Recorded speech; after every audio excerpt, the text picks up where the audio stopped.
Bonjour et bienvenue à cette nouvelle vidéo de la chaîne Un brin d'ADN. Dans cette vidéo-ci, il sera question un peu plus de généalogie que de génétique. En fait, il va être question de la terminologie fréquemment utilisée dans les actes religieux, particulièrement les actes catholiques du Québec, donc à l'époque de la Nouvelle-France et du Bas-Canada. Donc, si on commence par un premier terme, en fait, l'acte était quand même, somme toute, assez rigoureusement écrit avec des syntaxes ou des nomenclatures, si on veut, déjà prédéterminées. Donc, il faut savoir qu'il y avait 3 actes principaux, donc baptême, mariage et sépulture. Et généralement, dans ces actes-là, il y avait toujours la date en premier. Donc, ce qu'on voit ici, c'est par exemple un acte de sépulture où justement, ça débute avec la date. Et tout de suite après, il y a une mention de nous, prêtres sous-signés. Donc, c'était une formulation à l'époque, nous, prêtres sous-signés. On remarque d'ailleurs que c'est au singulier, donc prêtre au singulier et sous-signé au singulier, bien qu'ils disent nous. En fait, ce qui se passe, c'est que l'emploi du nous ne désignait évidemment qu'une seule personne, donc c'est pour ça que prêtre sous-signé est au singulier. En fait, c'est la formulation qu'ils appelaient du nous de majesté ou d'autorité. Donc, c'est écrit « nous, prêtres sous-signés », même si c'était un seul prêtre tout seul, à cause de la formulation là, du « nous » de majesté ou d'autorité. Ben, ça désignait une seule personne, mais c'est pour ça que c'est au singulier. Donc, « nous, prêtres sous-signés », vous allez voir ça parfois au début d'un acte, comme dans ce cas-ci, un acte de sépulture, parfois vers la fin de l'acte, lorsqu'ils disent « nous, prêtres sous-signés », évidemment, ils terminent l'acte parfois avec ça et vont d'ailleurs justement signer leur nom. Donc ça, c'était un premier terme. Un autre terme, c'est celui de des témoins dans des actes. Donc lorsque des paroissiens, des civils étaient présents lors des actes, ben, généralement au Québec, c'était rare qu'ils savaient signer à l'époque de la Nouvelle-France ou du Bas-Canada. Donc, ce qu'on voit dans le premier ici, c'est ont déclaré ne savoir signer. Donc, évidemment, ne pas savoir signer.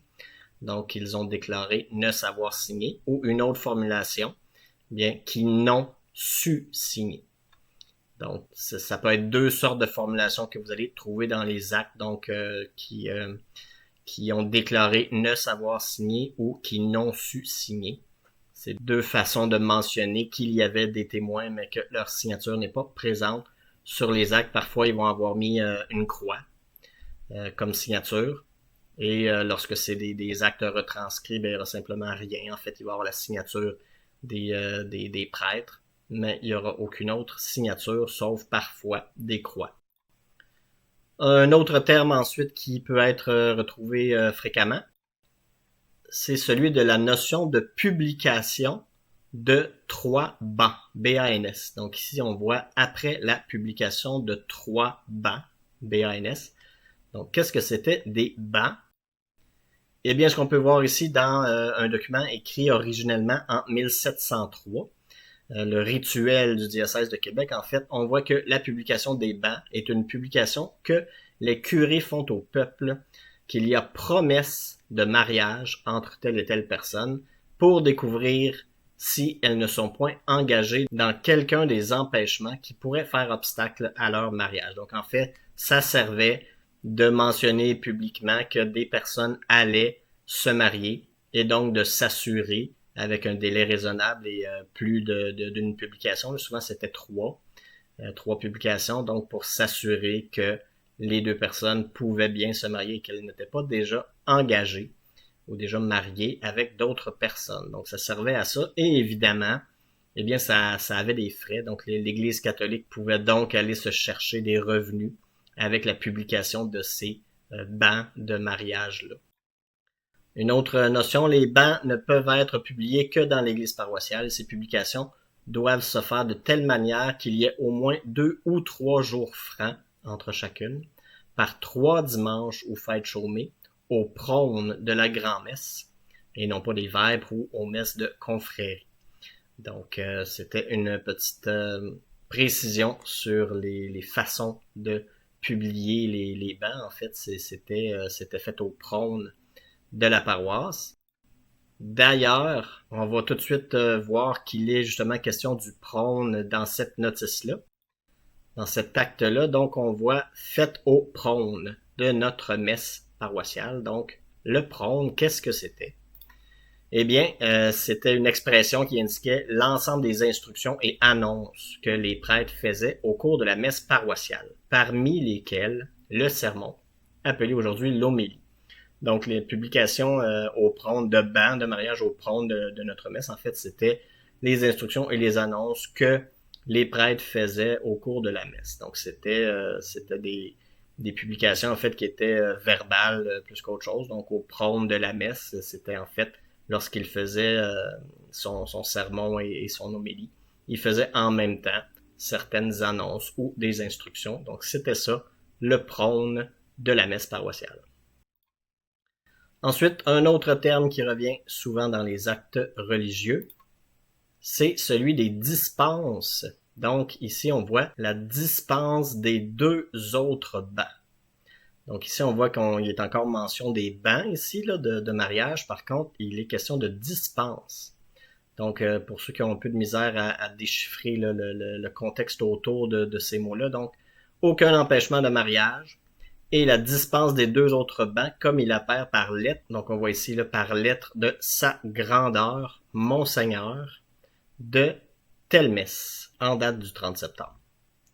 Donc, les dispenses, qu'est-ce que c'était? En fait, il y avait les principaux types de dispenses, c'était des dispenses de publication, justement.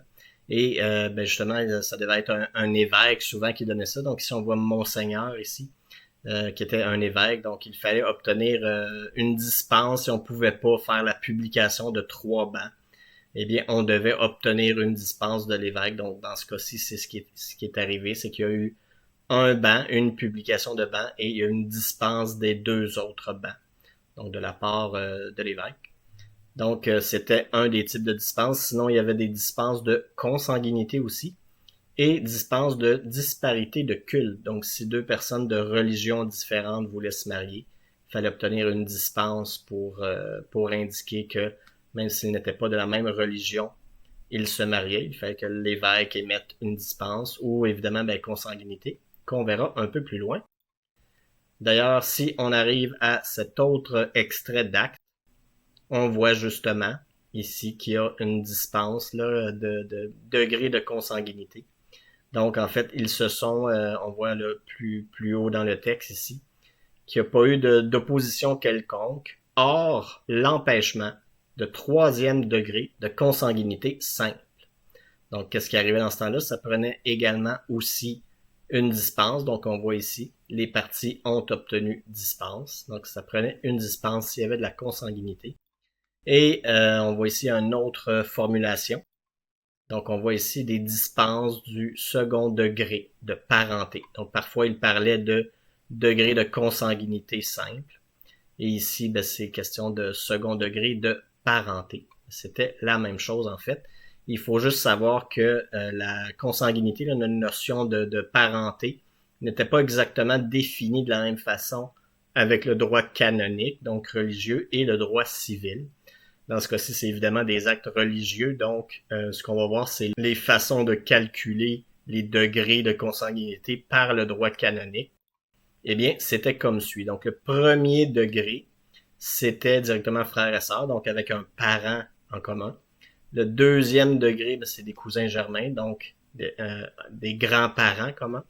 Au 3e degré, on avait des cousins issus de germains, donc avec des arrière-grands-parents communs, et ça pouvait aller jusqu'au 4e degré de consanguinité, donc arrière-arrière-grands-parents communs. Donc des cousins d'issus de germains. Donc ça se rendait jusqu'au 4e degré. Et encore une fois, on peut voir là, que l'Église catholique allait un peu loin dans les degrés de consanguinité, parce qu'on se rappelle que les dispenses aussi coûtaient de l'argent.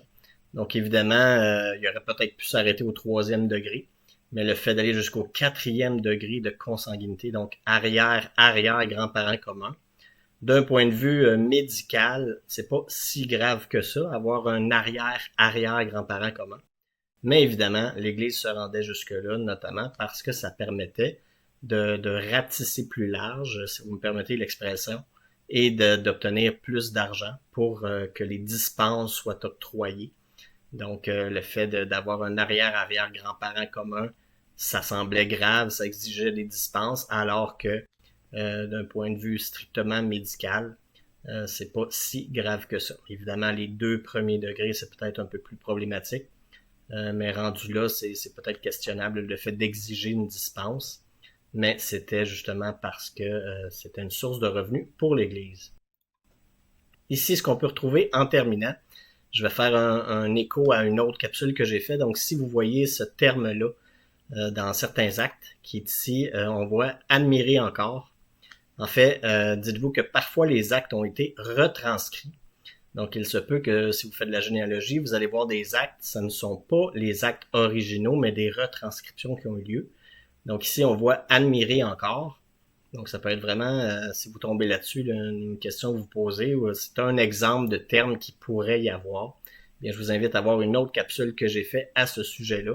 Et c'est parfois des notes qui ont été rajoutées lors de transcription d'actes. Et donc, il y a des mots qui se sont rajoutés lors de telles opérations de retranscription. Donc voilà, j'espère que vous avez apprécié cette courte vidéo sur les termes fréquents dans les actes religieux. Si jamais j'en ai oublié, je vais peut-être faire une autre vidéo là-dessus, donc sentez-vous libre de commenter, d'apporter des précisions, et si c'est nécessaire, peut-être que j'en ferai une deuxième pour voir s'il y avait des termes fréquents que j'aurais oubliés, qui mériteraient d'avoir une deuxième partie. Donc, merci beaucoup pour votre écoute, et à la prochaine!